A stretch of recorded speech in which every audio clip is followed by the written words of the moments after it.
hike. Oh, so beautiful up here. Look around.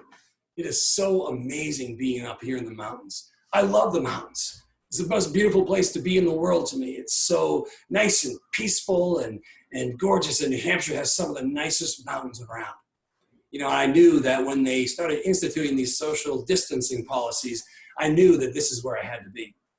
Well, yes, I was in the Caribbean yesterday, but today I'm up in the mountains, and I love it up here. And when they said be 6 feet away from one another, I said, well, I can do a lot better than that. How about 6,000 feet? 6,000 feet way up here in the top of the White Mountains.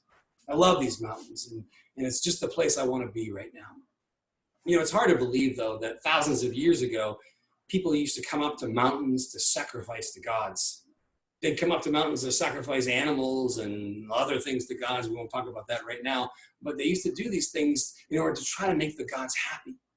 They believed that there were lots of gods out there, and these gods could either be happy or angry, and you never knew quite how they were going to be.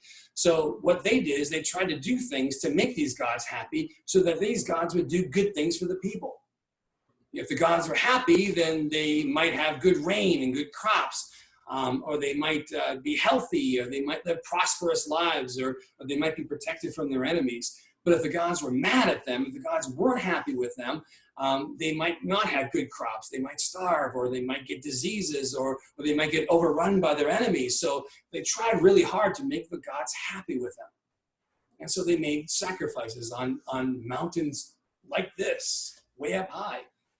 It's hard to believe, you know, it seems really strange to us that they would do this. Why would they do such a thing? Isn't it kind of weird?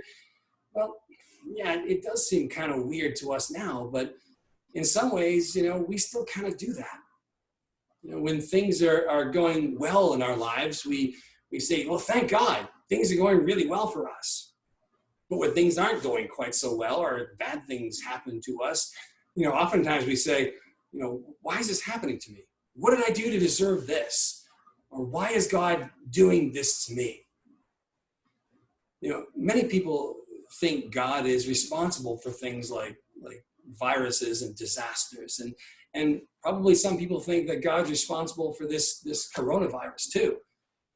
You know, many people believe that God was responsible for disasters all throughout history, and that God was doing this in order to punish people and to punish humans and to correct them and to do this and do that. I mean, could that be true? Is that who God is? It says in the Bible that God is love. And it says that in 1 John.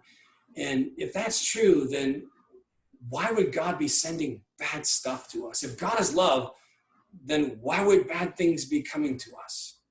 Why would he be sending bad stuff our way? And the answer is he wouldn't. If God is truly loving, and if God is all about love, then God is going to do loving things. That's just who he is. You know, there's a story in the Bible, there's lots of stories in the Bible about Jesus. And the stories about Jesus in the Bible describe perfect love, self-sacrificing love.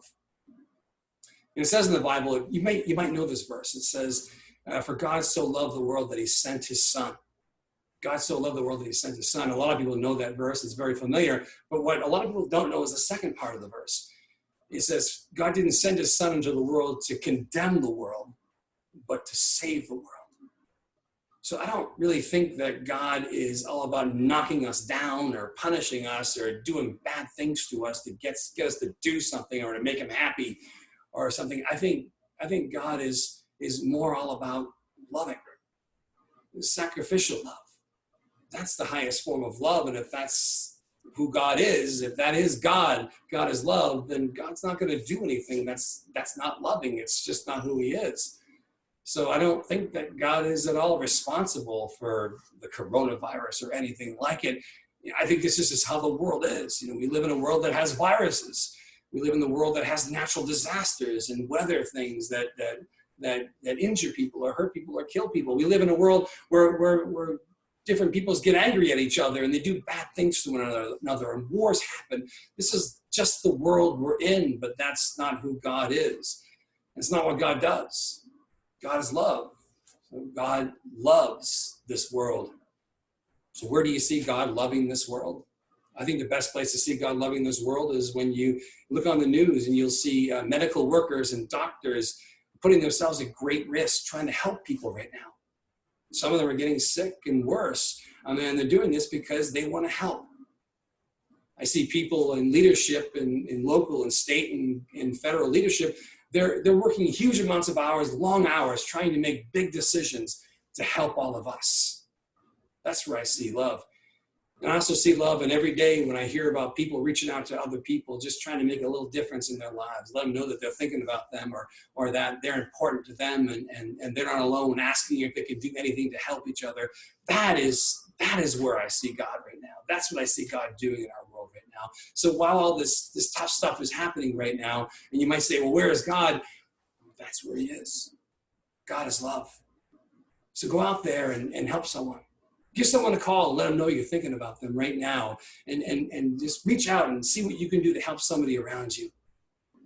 It's a great world that we live in, and yeah, bad things happen sometimes, and tough times do happen, but I think that God always breaks through and does the best because God is love in our lives.